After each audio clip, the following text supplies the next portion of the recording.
मध्य भाग में रहते थे, हैदराबाद जो है तेलंगाना, और स्वामी जी आए थे हिमालय से।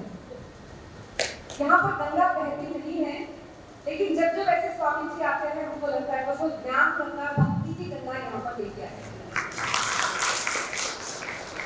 इसीलिए ऐसे पूजनीय संतों का हमें सदैव ही सम्मान करना चाहिए और सदैव ही उनको शतकोटि नमन, क्योंकि उनका यहाँ पर वैसे कोई काम नहीं होता, लेकिन जन जन को पवित्र करने, इसीलिए महाराज जी को शतकोटि नमन। महाराज जी का महात्म्य तो हमने सबने बहुत सुना है। मेरे दो शब्दों के पश्चात महाराज जी को भी हम श्रवण करेंगे। तो अभी हमें देखिए जो यहाँ पे सभा है उसका प्रारंभ किया वंदे मातरम से। तो ये संपूर्ण विश्व में, सारी पृथ्वी में ये केवल एक ही ऐसा देश है जहाँ पर पृथ्वी को, भूखंड को माँ कहा जाता है ना। भारत माता की जय। क्या आपने कहीं सुना है अफ्रीका माता की जय, अमेरिका माता की जय? कहीं नहीं होता। केवल एक भारत देश ऐसा है जहाँ पर नदियों को माँ कहा जाता है। Even though we are very much intellectual, है ना, भारत से ही नासा में लोग जाते हैं, बहुत सारे अन्य प्रांतों में भी भारतीय लोग ही काम करने वाले होते हैं, फिर भी है ना, क्योंकि लोग पिछड़ा समझते हैं। आजकल बहनों को अगर वो माता कहे तो लोगों को पिछड़ा हुआ लगता है। यहाँ पर शायद आपको नहीं लगता होगा कुछ माताओं को, don't call me like that, you know, हम बड़े भी हैं तो हमको नाम से बुलाए, आज की ये ट्रेंड हो गया। बट केवल ये ऐसा देश है जहाँ पर नदियों को माँ कहा जाता है, छोटी छोटी बालिकाओं को हम माँ कहते हैं, है ना। तेलुगु में भी हम देखे, छोटी सी बच्ची घर में आती है तो उसको नाताली, है ना, नाताली का तो ऐसा बोला जाता है। केवल एक ऐसा भारत देश है जहाँ पर कन्याओं की, माताओं की पूजा होती है। ये हमारे भारत देश का गौरव है। अभी अभी रामनवमी हुई तो मैं छोटे से प्रांत में गई थी, छोटा सा एक ग्राम था, वहां पर श्री सीताराम जी का कल्याण हुआ, यानी विवाह उत्सव। तो मैंने कहा देखो ये भारत देश ही ऐसा है जहां पर त्रेता युग में जिनका विवाह हुआ, आज तक भी उनका विवाह उत्सव हम मनाते हैं, है ना। बताइए भारत की कैसी गौरव गाथा है। और कुछ मूर्ख लोग चले गए कि भाई हम भारत को खंडित कर देंगे, लेकिन ये संभव कैसे। हम जब छोटे छोटे गांव जाते हैं इकट्ठा करने के लिए तो देखते हैं कि अरे हम तो सोचते हैं भारत इतना है, लोग बोलते हैं भारतीयों का देश कौन सा है, हम पूछते हैं भारतीयों का देश कौन सा है नहीं। जब हम पिछले वर्ष कंबोडिया गए थे वहां पर देखा the largest temple in the world, जिसको आज नवा आश्चर्य घोषित किया है, अंगकोरवाट टेंपल। वहां पर मैंने लाखों शिव जी की मतलब शिवलिंग देखी जो खंडित किए हुए, जहाँ पर अनेक प्रकार की मूर्तियां हर एक यहाँ पर चित्रित की हुई हर प्रांत में। कंबोडिया देखिए, थाईलैंड देखिए, आप हर देश में आप देखिए, अगर ढूंढने चलेंगे जो छोड़िए पाकिस्तान में भी अरे कितने ही मंदिर बन किए जाए, लेकिन कुछ बात है केवल इस भारत में कि हस्ती मिटती नहीं हमारी। नहीं तो अन्य देशों का अगर हम देखेंगे तो जिस देश पर भी आक्रमण हुआ उस देश का सर्वनाश हो गया, हस्ती ही मिट गई। लेकिन केवल एक भारत देश ऐसा है जहां पर 2000 वर्षों तक अनेक लोगों ने यहाँ पर आक्रमण किया, इन्वेड किया, but still we are proudly भारतीय और भारत में हमारी परंपरा यथावत है। इसका कारण क्या है ना, कारण तो सोचना चाहिए। क्या बात है कि अरे शाहजहां ने एक बार पूछा, हम इतना प्रयत्न कर रहे हैं, इतने सालों से हम प्रयत्न कर रहे हैं कि यहाँ पर हिंदुत्व मिटा दिया जाए, राम का नाम नहीं लेना चाहिए, है ना। जब भी असुर आता है, हिरण्याक्ष हो, हिरण्यकश्यप हो, रावण हो, कंस हो, एक ही काम किया है कि भाई जहाँ पर राम नाम हो उसको बंद कर, जहाँ पर राम कार्य हो संतों को बंद।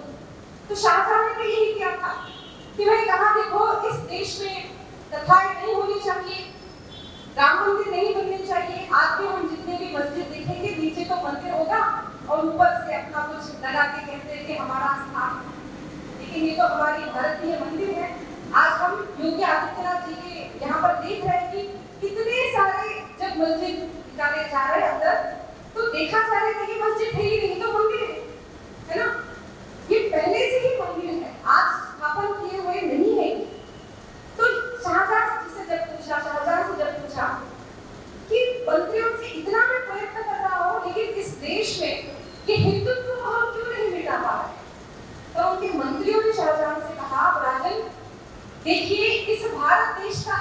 बहुत बड़ा गौरव है जो है संत महात्मा। अब याद फिर से मैं आपको बोल रही हूँ, संत महात्माओं के कारण आज भी हमारा भारत और हमारा भारतीय परंपरा अखंडित है। इसके कारण है संत महात्मा। शाहजहां ने कहा, अच्छा इतनी ताकत होगी कि भगवान धारी है ना। लोगों को लगता है सब छोड़ छाड़ के चले भिक्षा मांगते हैं तो भिखारी लगते हैं। भीख अलग है, भिक्षा अलग है, याद रखिए। हमारे भारत देश में गौरव से संतों ने भी भिक्षा मांगी है और लोगों ने भिक्षा दी है। हम संतों को कुछ देते नहीं, संत ही हमको भर भर के दे जाते। तो जब ऐसे पूछा तो उसने कहा, ठीक है अब ये सारे संतों का आना ही बंद करो, ये संतों की जो टोलियां चलती है ये सारे सब बंद करो। अब उस समय का दौर था जब मलुक पीठाधीश्वर, आपने सुना होगा, तो मलुक दास जी जो है वो अनेक संतों को लेकर ग्राम में घूमते थे, कथा करते, प्रवचन करते, लोगों को जागरूक करते। तो ये शाहजहां का ये लाभ हो गया कि बस कोई संत बाहर दिखना नहीं चाहिए, सभी को बंद कर दिया, मलुक दास जी को भी बंद कर दिया। अब बात ऐसी हो गई थी कि लोगों को लगता है भगवान नहीं है, भगवान नहीं है, भगवान कहाँ है गई, सत्ता तो दुष्टों की। ऐसा अनेक बार दिखाई पड़ता है कि दुष्टों की सत्ता, कहाँ है भगवान। लेकिन एक बात याद रखिए, जन्म मृत्यु जरा और व्याधि है ना, ये तब भी आज भी सदैव भी केवल भगवान के नाम। और इसी कारण ऐसा हो गया कि उस शाहजहां को सारे अंग में खुजली हो गई, ऐसी खुजली हो गई कि कितने सारे वैद्यों को बुलाया, खुजली तो कम नहीं हो रही, अब करे तो क्या करें।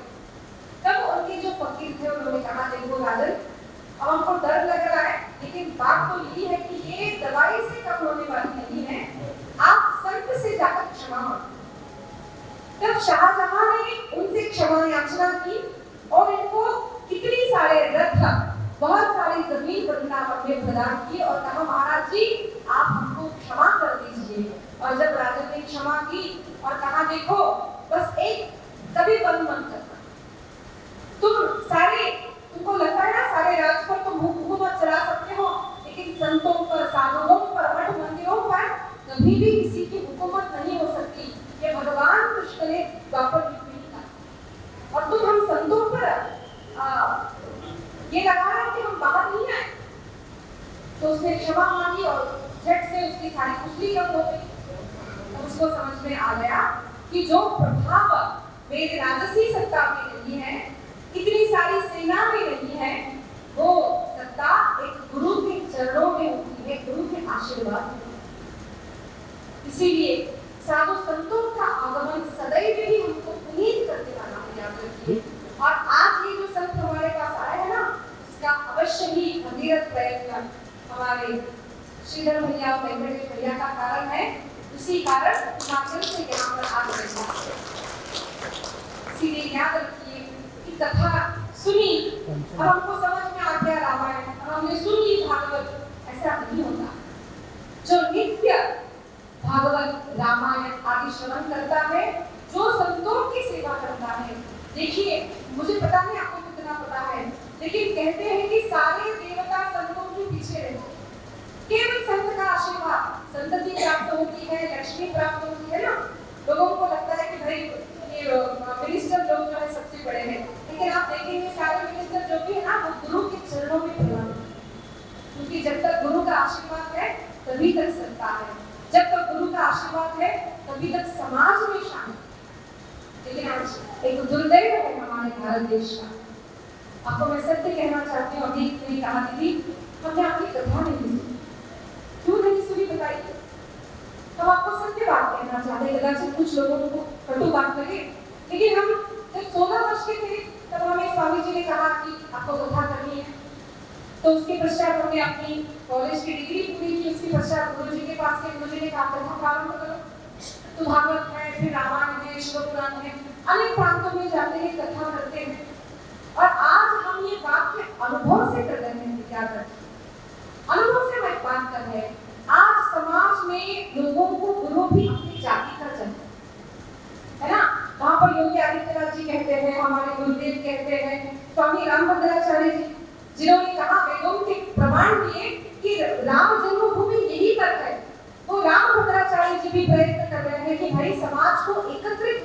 चाहिए। बटोगे तो बटोगे ना, हम लोग सुन रहे हैं, लेकिन फिर भी हम लोग को ये कान से सुन के ये कान से नहीं, आप लोग नहीं करते होंगे, कुछ लोग कर रहे होंगे। ये क्यों हो रहा है? क्योंकि हम जातियों में बंधे हुए हैं। देखिए हमारा विनम्र निवेदन है, हम पहले तो ये नहीं कहते थे, आज समाज को इसकी बहुत आवश्यकता है। हम यहाँ नहीं, हर प्रांत में कहते हैं, हर कथा में कहते हैं कि आपकी जो भी जाति हो, आपका जो भी भाषा हो, आपकी जो भी परंपरा हो ना, घर तक रखो। आपके विवाह, आपकी परंपरा, आपकी पूजा घर तक रखो। दहलीज के बाहर आए तो केवल एक बात होनी चाहिए कि हम सनातनी। आप कौन हो? हम सनातनी। लेकिन आज हम अपना परिचय कैसे दे रहे हैं? हम अपनी जाति से अपना परिचय दे रहे हैं। कितनी दुर्दैव की बातें देखी। फिर भी हम देखते हैं महाराज जी कि उत्तर भारत में तो फिर भी बहुत सारे संत हैं, बहुत सारी कथाएं होती हैं। दक्षिण भारत में तो कथा की परंपरा ही नहीं। बहुत कहेंगे तो 1-1.5 घंटा सुनते हैं यहाँ, फिर कहेंगे चलो कथा कौन सी भाषा में करें, तो यहाँ पे फिर और जो आधा देश है, देश को आधा कर दिया, उसमें भी सब बटे हुए हैं। तेलंगाना अलग है, आंध्रा अलग है। चलो अच्छा, यहाँ पे तो तेलुगु भाषा चलती है। फिर और दक्षिण भारत में जाएंगे तो तमिलनाडु में तो हिंदी बोलने भी नहीं दी जाती है ना। If you want to go to Telangana, you have to speak either in English or in Tamil. अगर भाषा नहीं आती तो वहाँ पर बोला नहीं जा सकता। चलो और नीचे जाएंगे, कर्नाटक में कर्नाटक भाषा आती है, मलयालम। तो देखिए हमारा देश कैसे बटा हुआ है, भाषाओं में बटा हुआ है, जातियों में बटा हुआ है, कुलों में बटा हुआ है। तो हमको भी लगा भाई अरे कुछ तो होगा ना, इतना लोगों में जो बसा हुआ है 10 में। हम तो ये जाति के हैं, लोग जाति के लिए झगड़ा करने आते हैं, है ना, लोग जाति के नाम पर झगड़ा करने आते हैं। तो मैंने सोचा कहीं तो इसका अस्तित्व मुझे वेदों में मिलेगा, पुराणों में मिलेगा।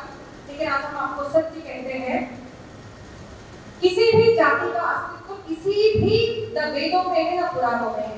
हमारे वैदिक धर्म के अनुसार केवल वर्णाश्रम धर्म का ही पालन होना चाहिए। तो हमारा देश जो है अलग प्रांत है, अलग भाषाएं हैं। मैंने स्कूल में पढ़ा था यूनिटी इन डाइवर्सिटी, है ना, यूनिटी इन डाइवर्सिटी में मेरा अनुभव यह है कि डाइवर्सिटी इन डाइवर्सिटी, यही मैंने देखा। तो मैं सभी से कहूँगी, यहाँ पर कुछ माताओं ने कहा दीदी हमको तेलुगु नहीं आती, कुछ तेलुगु भाई कहते हैं हमको हिंदी नहीं आती। हमारा